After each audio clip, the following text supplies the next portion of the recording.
Waras diha mo bonah suhuton narapak do amat panuturi putana parjolo matuko salah budi na pinukani putana parjolo tapatu paparan nakana parpudi masanga do putaya tong gado na hita paparan na manghutot di partikianon iso di paparhatamu harbu sati panukunan asa takas kita masih sukuna raja nami terlumubing atu hama mana panuturi dia mahatana uli hatana lek kesehatan nami sidi buti mame to manami panuturi moliate mah idamang padinan damak padanami gana marpungu kita jago si bagat dikton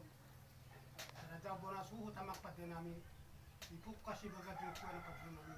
ijo tu pangamak padanami yang duna dengan songkopan di bulu tikau itu dulu ipajong jong si bagat dikton masih tasita do haraja buton ikut kulon na gudong sabangunan mangulai mangalak tawaran dia punta paru kataba si mona sahat tu pinar buruna mangulai do tidak beri do punami nomor 2 si borna si berdali so ini masalah nyata patenang Mula tema tutu gabi majalah horas hari na uli bulan nalek hari na masanga nomor 2 dan pasahatot tama pilih atu putan nomor sangat nomor 2 ima na pasahaton tabul-tabulnya puta buruna moras do kali kawaran di kali layar so ini dohot pagi do sanga pagi do tua pilih atu puta harga pasimangotan ng parjol power soni so ini ma do puta kada kali sobaun nama sangat nomor 2 nang budi bata jungan di bata partudian nang ipahot tamu ipatangan nai pasahatot tama mertuhi godang sa bangunan kuhut mangalas dio tiano puta kada kali sobaun puta no libasa do pinarburu na song ni do mangulai siap pinarburu puta si kodang si mardalia atong tangima putai tangima do di bata jujungan na jujuk si majujung ni bona hasuhuton na tuak tua barana si bos sanga pihanu kujolon nyari ang giat ma tangima putai gohata ma ang giat ma di godang sa bangunan ang giat go pag gabiat pag horasa supa di hamuna batu juguk di glok na berdua pilitani ulaota katapeho pilihan ni puta ikolele kita mangauhu sa na dua sa sao tu pari hamuna sa kapad ni dua tak walang garinggang majara garigi kaso ni de bata patod dia do puta galing sa baum terlumobin ba puta berdolok puta buru sidok kali kabararan pasatot tama mari de kodang sa banguna pilihan to puta na masang nomor 2 atau pa ikotuma di hamuna patahi ulubalang buru farmas paremi sa ni solo sa mabubotean sa mapasahatot ta tanyang kaso putay asatiar madalata laho manopot paglapin-lapin ng putay para mo mahita paso-pason na mahita saho tongon ni jabu hoti tadi tongon ni sibagading tua na masangat na matua kung gabi kita jala paras-saras ang kudulon nyari jadi hok ma tanyang ta paso bahom matang-atang magpapiliyar asa tapasapil ya tua putan na masangat putan na matua mulai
Tamu mana purani? Jalan umum tu lah.